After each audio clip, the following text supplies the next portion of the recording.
Hey guys, it's Cal Hill, and we've got another game here. This is a sniping game. This is actually a team deathmatch, so yeah, there'll be a lot of kind of defensive play because I am a sniper. And Rundown's kind of a good map to play as a sniper, especially in kind of team deathmatch, because team deathmatch has a lot of kind of moving spawns, if that makes sense. Like people spawn around in different places, and a lot of times maps move in circles. And start the game with a nice fail to start.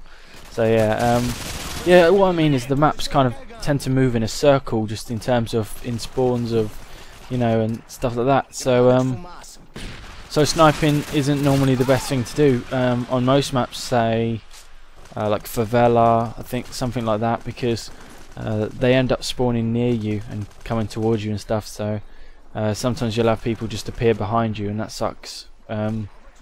Same as Wasteland, like you won't see anyone for ages, and you might think it's like a really good sniping map, but like I find I won't see anyone for ages, and then suddenly I'll have their whole team coming around the corner at me. Now the way I'm saying it about Wasteland, I'm not saying that Wasteland is not a good sniper map. I'm just saying if you really want to camp back like I do in this video, then you know, it's not the best map, especially with team deathmatch. So this game I actually get a lot of hit markers, as you'll see, and there's a few painkiller guys eating my bullets like mints, and yeah, you'll see a lot of hit markers this game. My accuracy's not too bad this game. I mean, I'm a terrible sniper anyway, and I've got a few hits as well, not hits, but a few shots where I really think I should have hit, but I didn't, which sucks. And you'll see I use claymores really efficiently this game, so I'll try and pick out some of the things I'm doing. So basically I see all my team here on the right, and I've decided that I'm going to try and work the left hand side. So I cover my my ass for the building, and come up in this building, see if I can pick some people off. Now I'm just seeing if anyone's going to come around here. As you see, this is where my team isn't, so I'm just you know, trying to pick people off. And I see two guys go across that bridge, so take note of that. Have a look around for anyone else. I'm not going to just pop my head around this window, because chances are there'll be someone aiming up at me. And I see the top of his head there. Notice I don't shoot, because I don't have a perfect shot on him, and I didn't want to waste my bullet and tell him where I was, and that works out well for me, because he comes into the building and he has no idea I'm there, and I know he's coming, which puts me at the tactical advantage, and I kill him. So yeah, so you'll see a lot of me getting up into buildings. These are all because these are like vantage points, which is a place where you have the all-seeing eye compared to you know, someone can't see you very well. So like in this window, you have to look up into this window, whereas I have a massive view of practically the whole map. And I get killed again, sucks, but yeah, this is where I do a little bit better now. Actually losing by quite a lot this game, but you'll see that I think I saved the day. Superhero. Yeah, nice little shot there on that guy. Actually looked like I hit the car, but apparently not.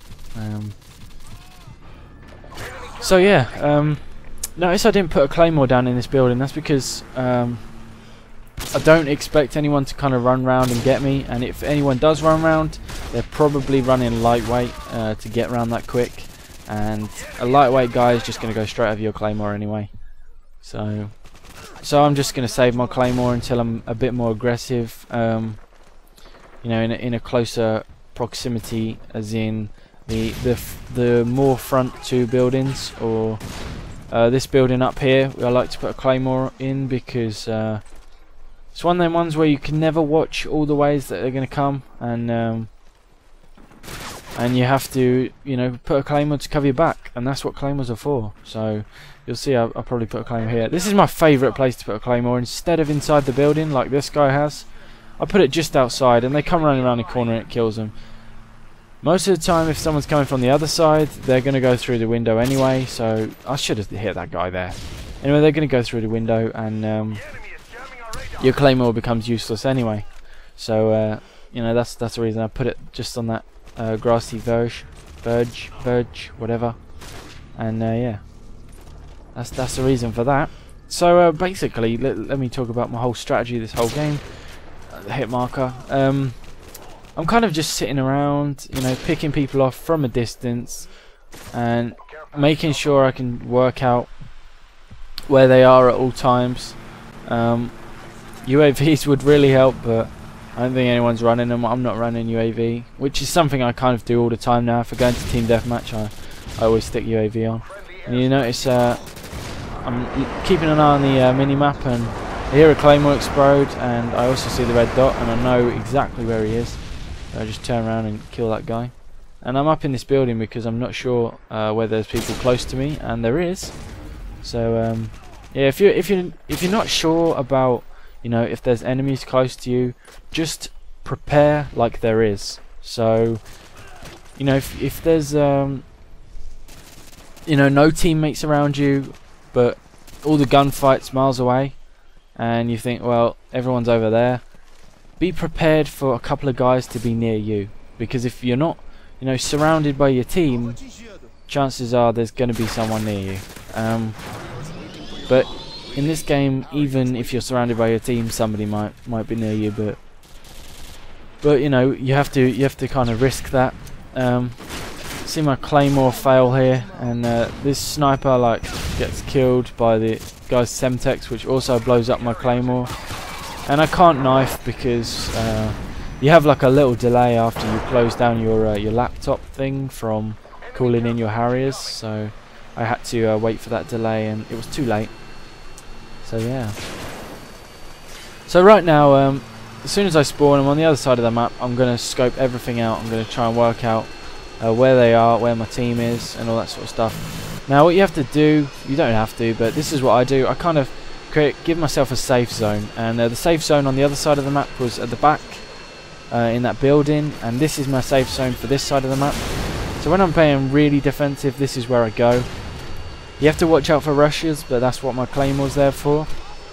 Also, there's 3 entrances. There's this staircase in the middle, there's a staircase just to the room on the left of me, and there's another staircase from the back where A is on domination. You can't claymore all of these, obviously, because you can't plant down 3 claymores. I always claymore the stairs right on the end of the building where you just see me plant my claymore earlier. Reason being because most of the time they are where they are now, and being over there, that's kind of the place where they're going to come into first. Otherwise they have to run kind of more into our spawn to come up the stairs.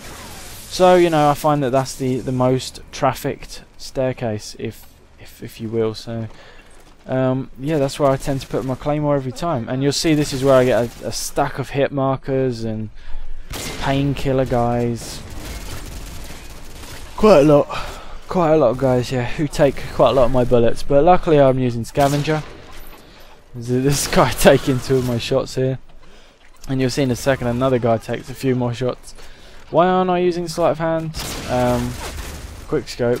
The reason being is I like to have scavenger when I'm using claymores, and I didn't plan to run around quick scoping or, you know, do any mental no scopes. And the reason I'm not using steady aim is the same reason. You know, I didn't plan to no scope. This guy takes 2 of my shots, and then I end up shooting him there as his painkiller runs out. But yeah, you know, you don't need steady aim on a sniper. Obviously Steady Aim Pro's got the iron lung thing about it, but I mean, you can hold your breath for 10 seconds, but I don't find I ever need that long to hold my breath. So yeah, you know, I don't use it, and I should have called in my Pavlo right here because there's no reason not to. The game's coming to an end, but I just didn't see. But the Harriers get me enough kills anyway, and get another little kill there. Only 2 left. Harrier gets me another one, and I think Harrier gets me the final kill. If I'd have got the Pavlo a bit earlier, I would have had a bit of a better score, but still 34-3. It's pretty decent. Rate, comment, subscribe. I've got some really good videos coming up for you guys, and yeah, I guess I'll see you guys later.